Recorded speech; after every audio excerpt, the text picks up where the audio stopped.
આપણે બધી chain stitch છે એની ફરતે રાઉન્ડ આપી દઈશું. અહીંયા આપણે સ્પાઈડર બનાવવાના રહીશું. હવે આપણા બધા રાઉન્ડ કમ્પ્લીટ ડ્રો થઈ ગયા છે. હવે આપણે આવા વર્ક કરીશું. હવે અહીંયા વચ્ચેથી સ્ટાર્ટિંગ કરીશું. આપણે પહેલા એક વચ્ચે સેન્ટરમાં સ્ટીચ લઈ લેવાની છે આડી. હવે જે આ બે પાર્ટ છે ઈ કવર કરી દેવાના છે. એકદમ નજીક ધાગો ઉપર લેવાનો છે. પાછું અહીંયાથી નીચે જવા દેવાનું, પાછું અહીંયાથી બહાર, અહીંયા પાછો નીચે જવા દેવાનું. આવી રીતે આપણે આખું રાઉન્ડ ફિલઅપ કરવાનું છે. તો આ છેલ્લું સ્પાઈડર છે. હવે આ પહેલા સીધું લઈ લીધું છે.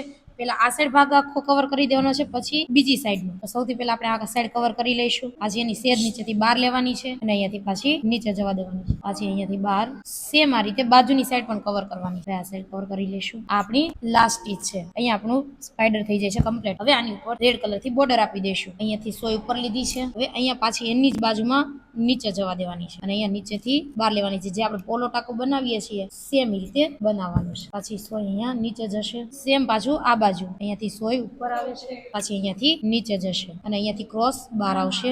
સેમ આ રીતે બધામાં બોર્ડર આપી દઈશું. હવે આપણે આ ત્રીજું સ્પાઈડર બનાવીએ છીએ. આપણું ત્રીજું સ્પાઈડર કમ્પ્લીટ થઈ ગયું છે. આવી રીતે બધા સ્પાઈડર કમ્પ્લીટ કરી લઈશું. આવી રીતે સ્પાઈડર જે આપણે બનાવ્યા છે એની ઉપર પોલો ટાકો લઈને સ્પાઈડરને કવર કરી દેવાના છે. આપણું સ્પાઈડર થઈ ગયું છે કમ્પ્લીટ. આવી રીતે સ્ટેપ બાય સ્ટેપ બધાને કવર કરીશું. અહીંયાથી સોય નીચેથી ઉપર લીધી છે, વચ્ચેથી એક્ઝેક્ટ સેન્ટરમાંથી. પાછી એની બાજુમાં જ સોય નીચે જવા દેવાની અને આ સાઈડ ક્રોસ થી ઉપર લેવાની છે. પાછી એની બાજુમાં નીચે જવા દેવાની છે. સેમ જે રીતે આ બાજુ કરી છે સેમ આ બાજુ અહીંયાથી બહાર લીધું છે. સેમ એ રીતે નીચે જવા દેવાનું અને અહીંયા ક્રોસમાંથી પાછી સોય વચ્ચેથી ઉપર લેવાની છે અને અહીંયા બહાર નીચે જવા દેવાની છે. હવે અહીંયા આગળ એક લાઇનિંગ આપી દેવાની છે બધા સ્પાઈડરની આગળ. અહીંયાથી બહાર કાઢવાનું છે સોય અને અહીંયા પાછી નીચે જવા દેવાની. સેમ રીતે બધામાં લાઇનિંગ આપી દઈશું. અહીંયાથી બહાર કાઢશું અને અહીંયા નીચે જવા દઈશું. હવે અહીંયા આ છેલ્લી બોર્ડર આપી દેવાની છે. અહીંયા આપણા સ્પાઈડર થઈ ગયા છે કમ્પ્લીટ. તો સૌથી પહેલા આપણે આ સાંકળીથી બોર્ડર આપી દીધી છે. એની બહાર આપણે ડબલ ચેઇન સ્ટીચના ફ્લાવર આપી દીધા છે અને એની બહાર આપણે સ્પાઈડર બનાવેલા છે. જે પેલા બ્લેક કલર થી સ્ટીચ લઈ લીધી છે અને એની ઉપર ઓલા ટાકાથી રેડ કલર આપી દીધો છે અને એની બહાર આઉટલાઈન આપી દીધી છે બ્લેક કલરની. આવી રીતે આપણું આજનું વર્ક કમ્પ્લીટ થાય છે.